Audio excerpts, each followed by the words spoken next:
Greetings and salutations, my great friends. Let's get out of the porta potty. This is part 2 of answering the question of what are we here for, so that we can have personal clarity. Now, if you haven't seen part 1, you'll still get a lot out of this video, but I promise you, if you go back and watch part 1 from last week, you'll get even more. So in last video, we talked about how our essential purpose is to become the best versions of ourselves. And that when we focus on this micro level purpose, that in turn we will discover our life's purpose, where the happiest moments of your life exist. So to explore what it means to be the best version of ourselves, it's kind of a generic term. I'm going to take you back to September 11th, 1972, the day I was born. My mom told me I came into the world kicking and screaming and crying, and it turns out that the day I came into the world, I was born as a human being. You and I are human beings. So when we're talking about the best versions of ourselves, we're talking about with our being, because that's what we're supposed to do, is just be. But we live in this noisy world that tells us we have to be a human doing, a human busy, a human Joneser, chasing the other Jonesers, but it's not true, and that's not working out too well for anybody. So when I came into the world in 1972 as a human being, there was 4 components to my being.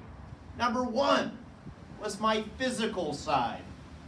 That required rest, water, food, and exercise. So when we're talking about best version of ourselves, is your physical side the best version of itself? And then, when I came into the world, I had my emotional side. If my mom hadn't picked me up and loved me and held me and cared for me, I would have died.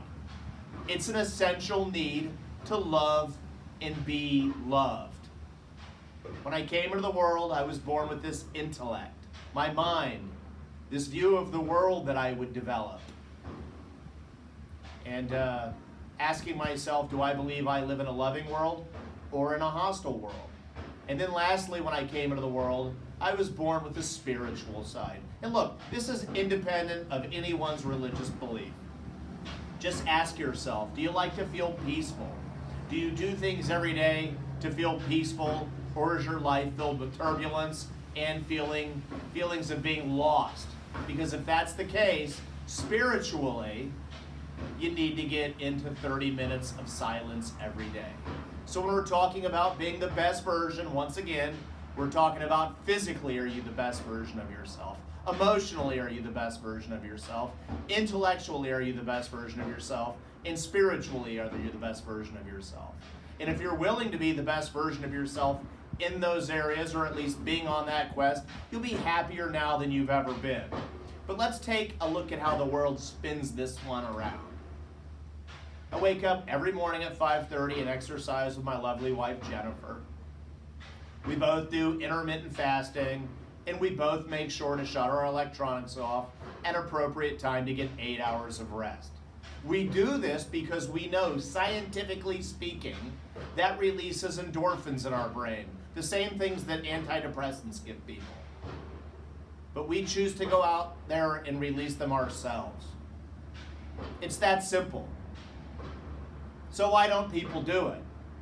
Why is it that 100,000 people last year died from alcohol? I mean, think about this. What business could start up in this world and go, we're going to kill off 100,000 of our customers this year, but people will just go and support us anyhow? You get captured a prisoner of war, the first torture they'll use on you is sleep deprivation, because they know you'll betray yourself. So why do so many people get 4 and 5 hours of sleep and believe their body defies the laws of physics? Emotionally, it's really a simple one. You go out there, you take the focus off of yourself and all that noise in your head, and you go out and love everyone. And when you do that, something magical happens. Your ability to receive love increases. Your beingness of love increases. You start to operate from that perspective, a loving perspective, instead of a perspective of, oh, I got to survive the week so I can go out and be a weekend warrior and do a bunch of shots. Or smoke weed, or smoke cigarettes, or overeat, whatever it is. Intellectually. You ever read a great book and you couldn't wait to go out and share it with all of your friends? Why aren't more people doing that?